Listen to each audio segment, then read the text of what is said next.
दोस्तों, इससे पहले एक वीडियो में आपको दे चुका हूं जिसमें हमने आज के मार्केट को डिटेल में डिस्कस किया है। कुछ बड़ी अपडेट्स हैं। एसबीआई आईपीओ के ऊपर भी बातचीत की है। जो अब आईपीओ रहा नहीं है, स्टॉक हो चुका है, बट टेक्निकली कुछ इंडिकेशन है। साथ में 4 कंपनीज है जिसकी जानकारी आपको इस वीडियो में मिल जाएगी। सबसे पहले हम कुछ अपडेट्स को देखते हैं, फिर स्टॉक्स पे आते हैं। देखो, आपके सामने है रॉबर्ट कियोसाकी। अब इनको कियोसाकी के साथ में क्रैशोसाकी भी बोल सकते हैं, क्योंकि ये हमेशा स्टॉक मार्केट क्रैश को ही प्रिडिक्ट करते हैं। अब ये इंडियन मार्केट्स की बात नहीं करे, ये ग्लोबल मार्केट की बात करें। अगर इनकी बात सच हो जाती है तो इंडियन मार्केट को तो काफ़ी डैमेज होगा, क्योंकि ग्लोबल मार्केट अभी स्ट्रांग है। इंडियन मार्केट वैसे ही डोमेस्टिकली जो भी फैक्टर्स है नेगेटिवली उसके साथ में जूझ रहा है, लेकिन अगर ग्लोबल इकोनॉमी भी क्रैश कर जाती है तो काफ़ी दिक्कतें बढ़ सकती है। बेसिकली दोस्तों, कहना यह है कि ग्रोथ काफ़ी स्लो हो जाएगी अगले कुछ टाइम में। इन्फ्लेशन जो इंक्रीज कर चुका है उसकी बेसिस पर रिसेशन आने का खतरा है। ये हर साल रिसेशन की प्रिडिक्शन करते हैं, बट होता नहीं है। क्या इस बार होगा, देखते हैं, वक्त बताएगा।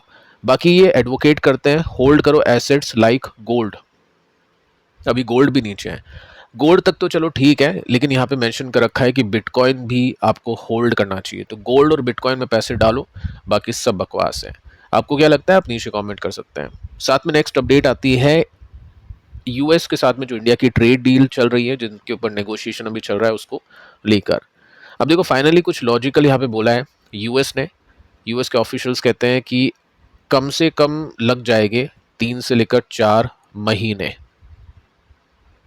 और 3-4 महीने तो इन्होंने बोला ही है, एक्सटेंड होगा यहाँ से और भी आगे ये चीज़ें खींचेगी। और उसके पीछे का रीज़न मैं आपको बता चुका हूँ, क्योंकि टैरिफ्स ट्रंप नहीं लगा पाएगा उतना फ्रीली जितना फ्रीली अब लगा सकता है। ट्रेड डील के बाद भी ट्रंप तो टैरिफ लगा सकता है, उसको चेंज कर सकता है आगे पीछे कुछ भी, बट उतना फ्रीली नहीं कर पाएगा जितना अभी कर सकता है। ट्रेड डील नहीं होगी ऐसा लग रहा है मुझको, काफ़ी टाइम तक, कुछ और क्वार्टर्स का टाइम लगेगा। बाकी यहाँ पे मेंशन कर रखा है कि ओनली 1 मेजर स्टेप रिमेनिंग, एक ही स्टेप है जो बाकी है, बाकी सब कुछ यहाँ पे हो चुका है। ठीक है। और इसके अंदर आप देख सकते हैं जो फाइनल स्टेप है वो क्या है, 301 जो सेक्शन अभी ट्रंप यूज कर रहा है टैरिफ्स लगाने के लिए, सेक्टर टू सेक्टर। इसके बाद में आ जाते हैं सोनम वांगचुक पर। आपको बताइए, भूख हड़ताल इन्होंने की थी काफ़ी समय के लिए, और अपडेट ये आती है कि जो डिमांड है इनकी, जिसमें धर्मेंद्र प्रधान का रेजिग्नेशन चाहिए, वो प्रॉमिस किया है सरकार ने कि हम कंसीडर करेंगे। यानी आपकी जो डिमांड है उसको कंसीडर करने का प्रॉमिस किया है, रेजिग्नेशन का प्रॉमिस नहीं किया है। तो कम से कम चलो यहाँ पे कंसीडर अब सरकार करेगी इस मामले को, और ये मामला कंसीडर होगा तो क्या ये प्रोटेस्ट रुकेगी, वो देखना इंटरेस्टिंग और इम्पॉर्टेंट होगा, क्योंकि डैमेज पब्लिक प्रॉपर्टी के साथ में अब इंटरनेशनली जो हमारी इमेज है उस पर भी हो रहा है, और उसको लेकर ही जो फॉरेन इन्वेस्टर्स है वो इन्वेस्ट करेंगे। मार्केट का भी जो, हम ये नहीं बोल सकते कि पूरा मार्केट उसके ऊपर डिपेंड करेगा, लेकिन काफ़ी हद तक अगर ये प्रोटेस्ट बढ़ती हैं तो डिपेंड होगा ये सब चीज़ें प्रोटेस्ट के ऊपर, मार्केट को उसका डैमेज हो सकता है। अब दोस्तों आ जाते हैं स्टॉक्स पर। फर्स्ट अपन देखते हैं डेटा, नंबर्स। उसके बाद में आखिरी में सभी कंपनीज के टेक्निकल्स को देखेंगे। देखो, फर्स्ट कंपनी टीवीएस मोटर्स। अच्छा, अगर ये कंपनी कई क्वार्टर से और बहुत अच्छी ग्रोथ आ रही है, इसकी जो नई स्कूटर जो हम बोल सकते हैं आई क्यूब, उसकी वजह से कंपनी की सेल्स काफ़ी बड़ी है, काफ़ी अच्छा इनोवेशन करी, नंबर्स भी अच्छे आ रहे हैं। तो नंबर्स हमने देखे थे, नंबर्स काफ़ी सही थे, कमाल के थे। साथ में कंपनी ने गाइडेंस दी है। कंपनी ने कहा है कि इंटरनेशनल मार्केट के अंदर हम काफ़ी अच्छी ग्रोथ की उम्मीद कर रहे हैं Q2 में। यानी आपको ये देखना है कि Q1 किसके अच्छे गए, Q2 में गाइडेंस किसकी अच्छी है, टेक्निकली स्टॉक क्या रिवर्सल ब्रेकआउट्स कराएगा। ये 3 चीज़ें अगर मिल जाती है तो फिर काम हो जाता है। इंटरनेशनल मार्केट अच्छा करेगा Q2 के अंदर। साथ में आप देख सकते हैं प्रोडक्शन कंपनी ने बूस्ट कर दिया है, ये भी एक अच्छी अपडेट है। इसके बाद में यहाँ पे आप नोट कर सकते हैं कि कंपनी ने टीवीएस रेडर इजिप्ट में भी इंट्रोड्यूस की है। सेल्स स्टार्ट होगी जुलाई से, यानी इस ग्रोथ का भी इम्पैक्ट मिलेगा आपको Q2 में। तो स्टॉक ने अच्छा रिएक्ट किया, 3% के आसपास की तेजी गई ऐसे मार्केट के अंदर जहाँ पे ब्रॉडरली गिरावट है। तो ये काफ़ी इंपॉर्टेंट है अपडेट, इसको थोड़ा सा ध्यान से देखिएगा। इसके बाद में नेक्स्ट कंपनी इटर्नल। रिजल्ट आए हैं, इम्पैक्ट हुआ 1% की तेजी के साथ में। फर्स्ट मैं आपको इसके रिजल्ट दिखा देता हूं, जिसमें रिजल्ट आते हैं 3 बजे के आसपास, यानी ओपन मार्केट के अंदर नंबर्स बहुत कमाल के दिख रहे हैं।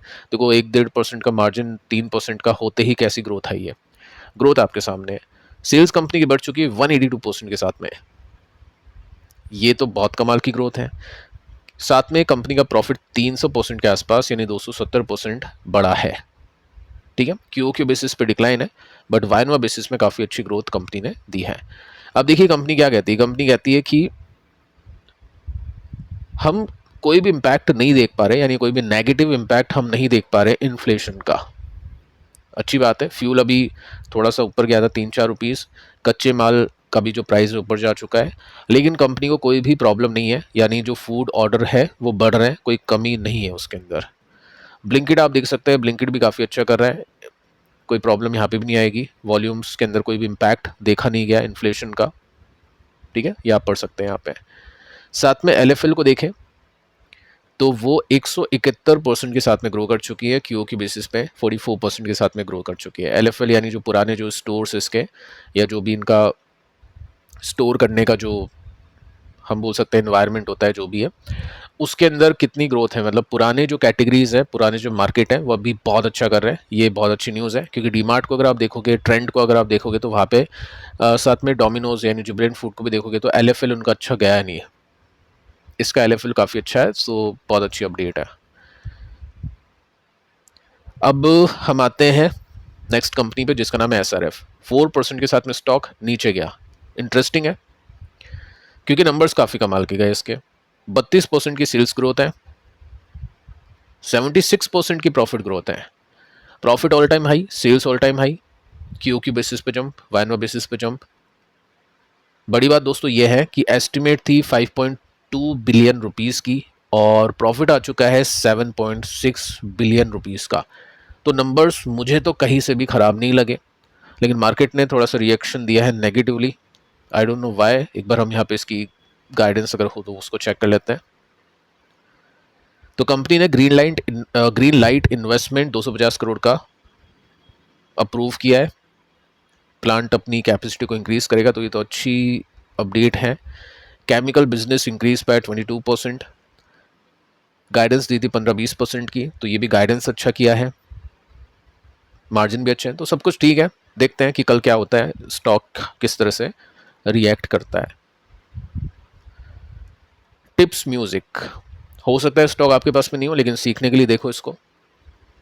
12% की गिरावट है, क्रैश इसमें देखने को मिला है। ठीक है, प्रॉब्लम क्या आ जाती है जब कंपनी बड़ी बड़ी बातें कर देती है, जब कंपनी गाइडेंस दे देती है ना अच्छी, और वैसा पूरा नहीं कर पाती है, तो दिक्कत होती है। ये मैं आपको सिखा रहा हूँ उन कंपनीज में जिनके स्टॉक्स आप खरीद रहे हो Q1 आने से पहले, इस उम्मीद में कि रिजल्ट अच्छे आ सकते हैं, गाइडेंस अच्छी थी, बट वहाँ पे बेट होती है, काइंड ऑफ सट्टा होता है कि एनीथिंग कैन बी हैपेंड।